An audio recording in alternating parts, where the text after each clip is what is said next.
Hello, Pete. Hello, people. Welcome to Pete's Plants. We're talking about azaleas. This is one that I'm very pleased with and been growing for years. It has a nice flower and it blooms a couple of times a year. It blooms now in the spring, in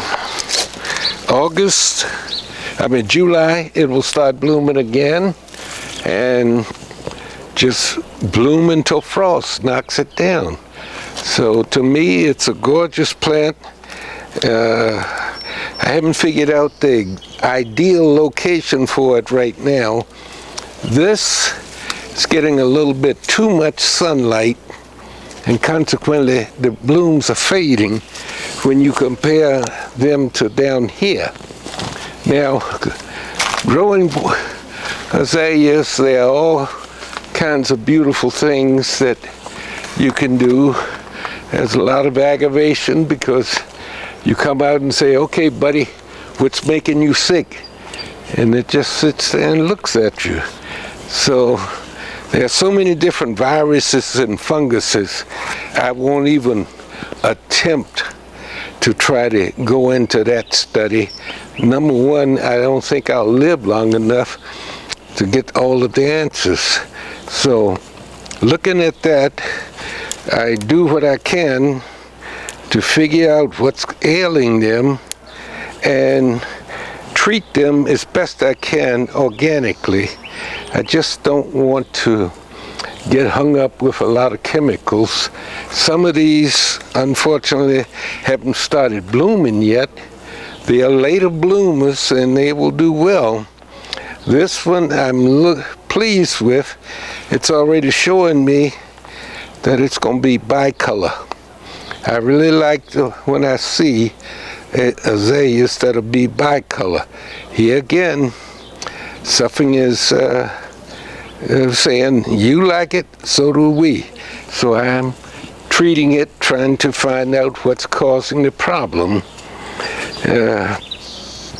Here's some more that are responding to my treatment, so I'm happy to see that.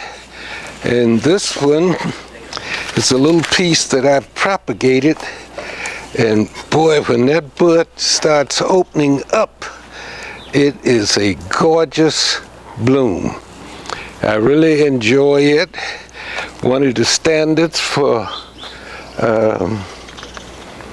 azaleas used to hybridize a lot of them is J.P. Morrison, that's back there.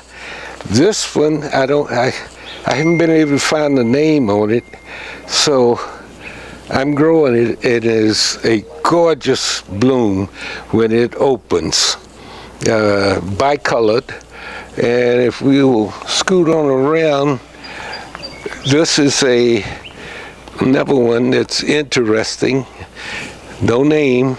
I picked it up from a batch of seedlings and it's growing and developing, so I'll keep it going. And this is one my dear friend Bill Daly gave me, now deceased, many years ago. And it's decision time for me. Do something to really honor the plant and Bill, and keep working at it from one standpoint to another. Bill and I were very tight. If he had something I didn't have, he would propagate, and I would do the same so that we could trade off plants. But unfortunately, Bill is no longer with us, so it's something that I want to cherish his memory. Bill gave me this one, popcorn.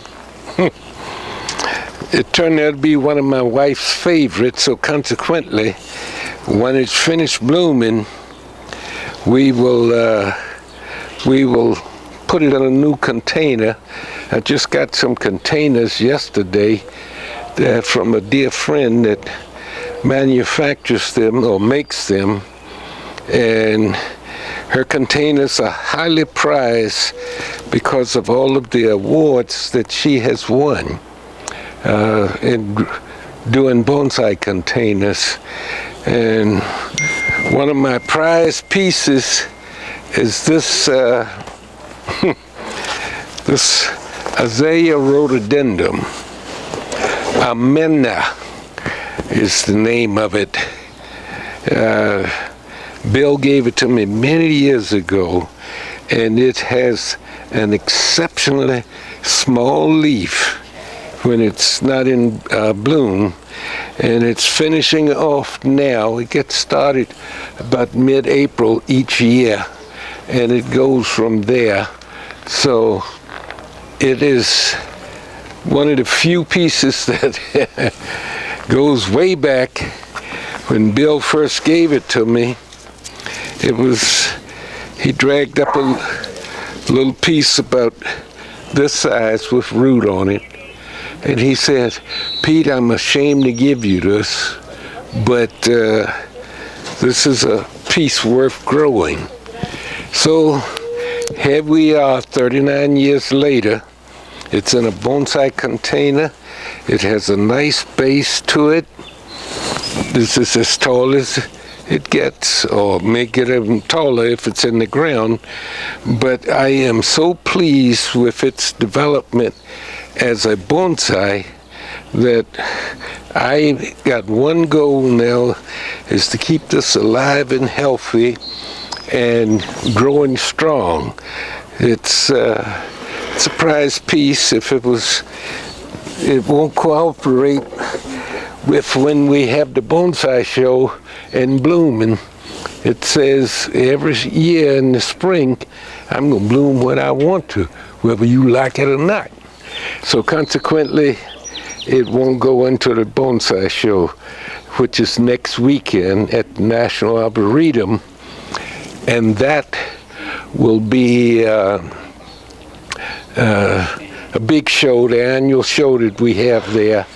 So it'll probably be some azaleas in the show, but this one, I just like the root base on it, and as it grew, I was able to put some kind of movement into the trunk so that it will now look presentable to somebody, and it pleases me. So I look at it and say, well, somebody is going to inherit a nice tree to grow and to develop one time, and that's where I am now. Okay? If you have any questions, I'll do the best I can to answer them. But what type of light do they require? Some azaleas, most azaleas, need a filtered light. And I'm blessed with one side of my yard being a filtered area with a big elm tree, and the other side gets a lot of sun so I can grow my evergreens there. And the one that's the purple that really blooms all year, I'm going to have to move it over onto this side to give it more shade, and just keep it going and see what kind of fun I can have with it. It's rewarding, and trying to figure out and keep them healthy. That's going to be the main key, because regardless of what we do, there are so many funguses out here that I wouldn't even attempt to try to name them all. I've resorted to using an old-fashioned lime sulfur fungicide. Been around for years, and I'm going to continue to try to use that. Heavy chemicals kind of scare me. If they taking out funguses, I hope they don't take me out in the process. I will use them if I have to, but so far I haven't learned to identify, yes, this is a particular fungus, that needs to be treated. And until I can do that, I'm just going to use the basics. So with that said, I'll give it a break. What are some signs of a fungus or that the plant is in distress?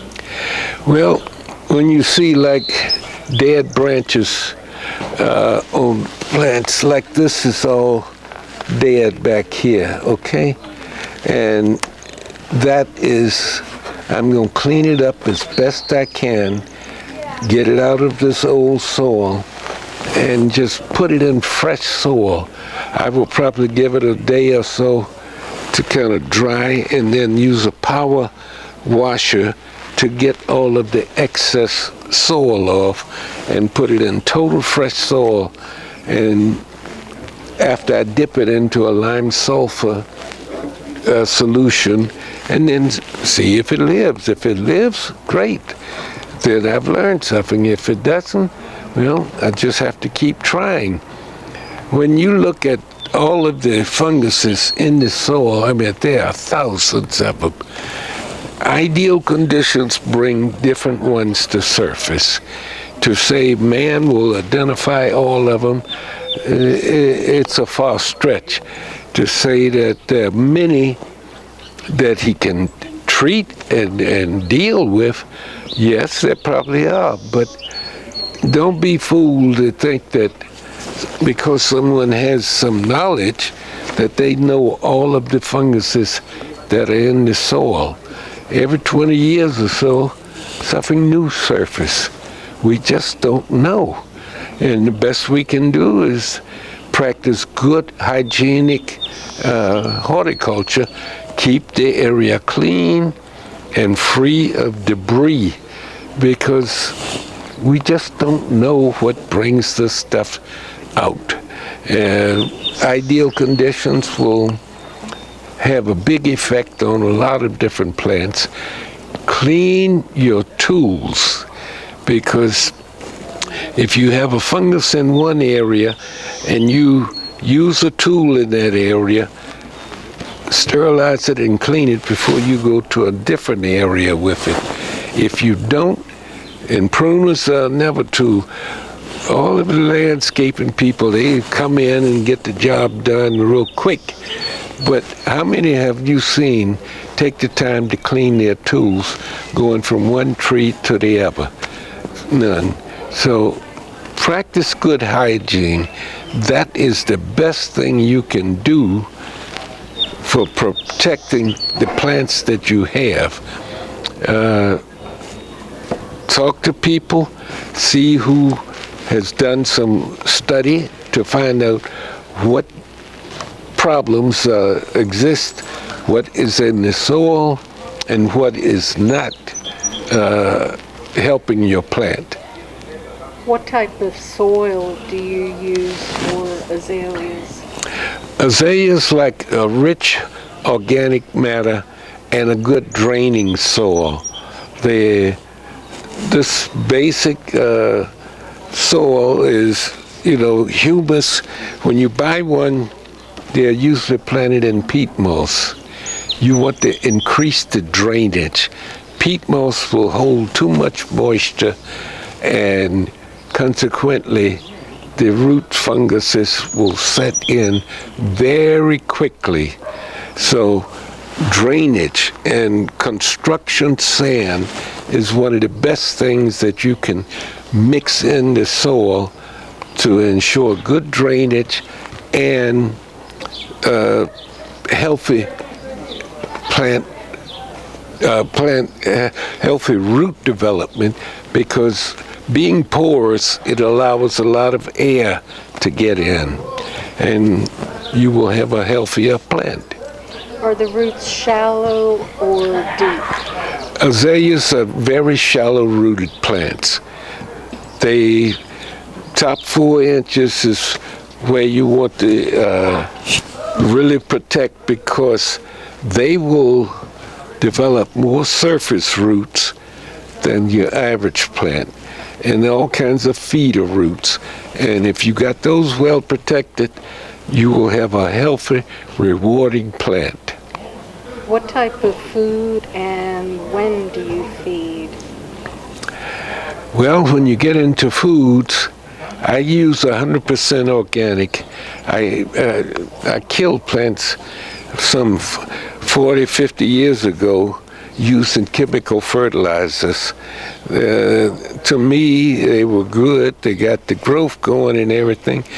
But the microorganisms and that grow into the soil and promote ideal root growth, organic fertilizers encourages them. Chemical fertilizers kill them. And most chemical fertilizers have salt. You read the labels very carefully and you will find salt as a preservative. And salt will in turn build up even in the water that we are using in the local areas. You'll begin to see like a ash whitish film in all of your pots and plants in the surface. That is salt buildup. And if you you don't want to chemically treat, but you want to let nature take its course and break that cycle. Okay? How often do you feed and how do you get them through winter? Well, if the plant is going to live in my yard, I tell it blunt. You're going to live it the way I treat you, and that's it. I do my research first to find out if that's a plant that's normally grown in this area. And with the internet now, you can get all kinds of good information. When you look at it now, this is 39 years old, always in a container, never in the ground. The popcorn azalea the same way, just a little rooted cutting, and they're both healthy. So you want to watch for dryness on azaleas. You don't want them to get total dry. Since these are in bonsai containers, I have to water them daily if I'm going to keep them healthy. And in doing so, I look at them and see how they're responding. And usually I can tell from my years of doing this when a tree is in stress. And when they're in stress, I don't try to feed them. I just try to change the conditions to like when we're in the hospital. We have to recover after surgery. Plants have to go the same thing. I might give them a mild solution of fish emulsion, or I prefer folia fish, and it doesn't smell as bad, and kelp, seaweed. And, you know, if you got a fairly decent supply place, they should have these. If not, go online, order online. I have so many plants that I go online and look for bulk, because I like to buy kelp in 50-pound bags, and seaweed, and the same thing, you know, to really get my money's worth. Because when those who've seen my yard, they can understand that I just have too much to feed to really go by and have a lot of specialized fertilizer for each individual plant. Over the years, I've developed my own little formula for organic fertilizers, and that's what I use. Thank you much.